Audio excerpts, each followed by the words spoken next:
Бауыр адам организмінің ең үлкен безді мүшесі, ағзаның лабораториясы деп атауға да болады. Бауыр тақ орган, сондықтан бауырды барынша токсиндерден қорғауымыз керек. Қорек заттар бауырда жиналады, өңделеді. Бауырдың ерекшелігі онда ауырсыну рецепторларының болмауында, яғни үнсіз зақымдалады. Сондықтан жылына бір рет тексерістен өтіп, дәрігерге қаралған жөн. Бауыр барлық зат алмасу процестеріне қатысады. Белок, май, көмірсу алмасуына да қатысады. Залалсыздандыру және сыртқа шығару қызметі бар. Гормондарды, дәрі-дәрмек және улы заттарды залалсыздандыруға және зат алмасудың қалдық заттарын бөліп шығаруға қатысады. Витамин мен минералдар алмасуына да қатысады. Көмірсудің ағзада ыдырауы ауыз қуысынан басталып, шіңішке ішекте аяқталады. Артық глюкоза бауырда қор болып жиналады. Көмірсу алмасуы орталық жүйке жүйесі мен гормондармен, яғни инсулинмен реттеледі. Бауырдың регенерация процесін медикаментозды еммен бірге дұрыс тамақтануда әсер етеді. Сондай бауырға пайдалы ботқалары туралы айтатын боламын. Видеоны соңына дейін көріңіз. Көптеген пайдалы ақпараттар алатыныңызға сенімдімін.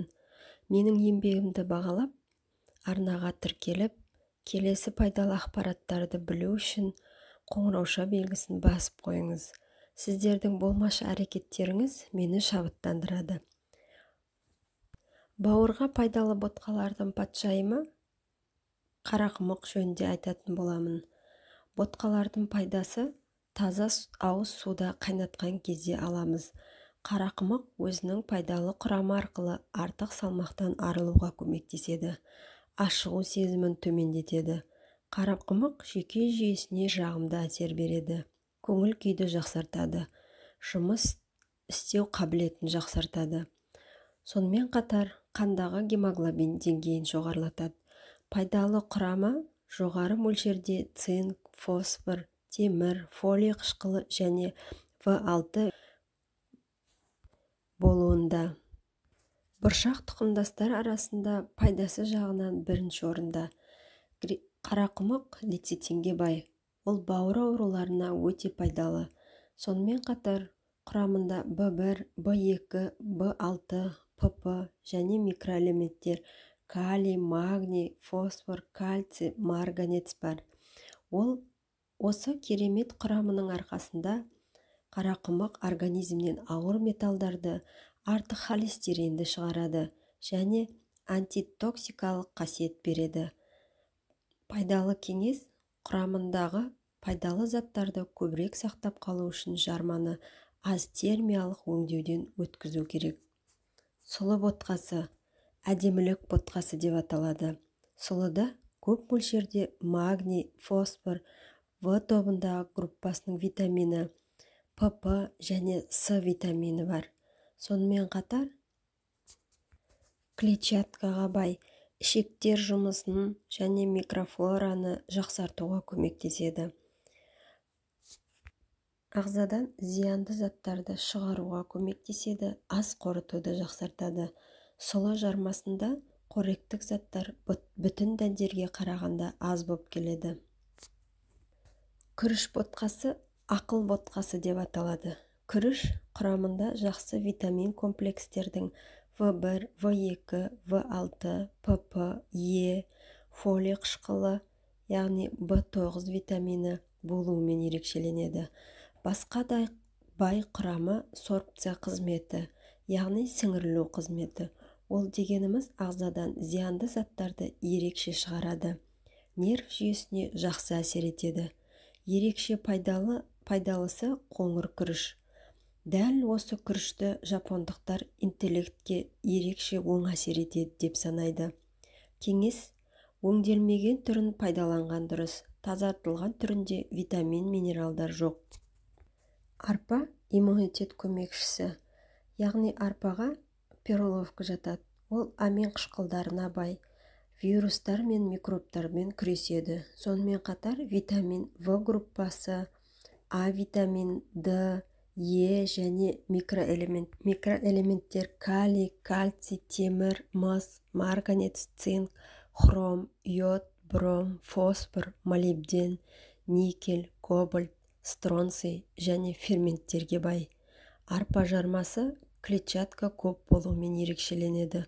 Оны өңделмеген жармадан дайындайды. Назар аударыңыз. Перловка балаларға берілмейді. Тары жармасы жүрек қызметі үшін таптырмас тағам. Қарақұмық сияқты диеталық тағамға жатады. Тары ағзаға жақсы сіңеді. Оны бауыр ауруларында, ас қорыту жүйесі ауруларында, қант диабетінде және атеросклерозда ұсынылады. Бұл жарма минералды заттарға бай. Оның ішінде ерекше жүрек жұмысы үшін калий, магний және ПП витаминдері бар. Тары құрамында сонымен қатар пайдалы микроэлементтер цинк, мыс, марганец бар. Ерекше құрамы арқасында холестерин алмасуын қалыпқа келтіреді.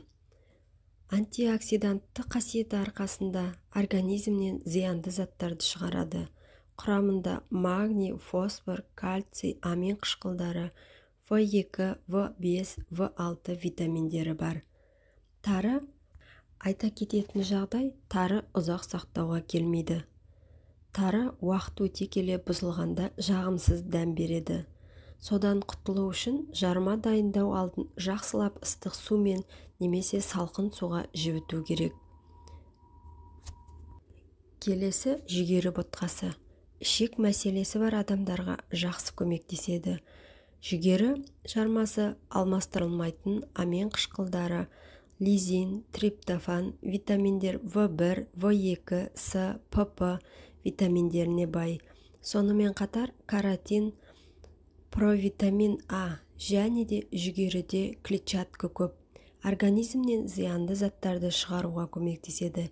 Егер ішектерде ашу процесі бар адамдар рационда жиі пайдаланған жөн. Ағзаның жалпы жағдайын жақсартып, иммунитет көтеруге көмектеседі. Жылдың салқын мезгілдерінде пайдаланған жөн.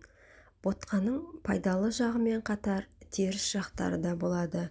Яғни ботқа қандағы глюкозаның тез көтеріліп, тез сіңірілуіне әкеледі. Соның салдарынан семіздік пен қант диабеті даму қаупі жоғарылайды.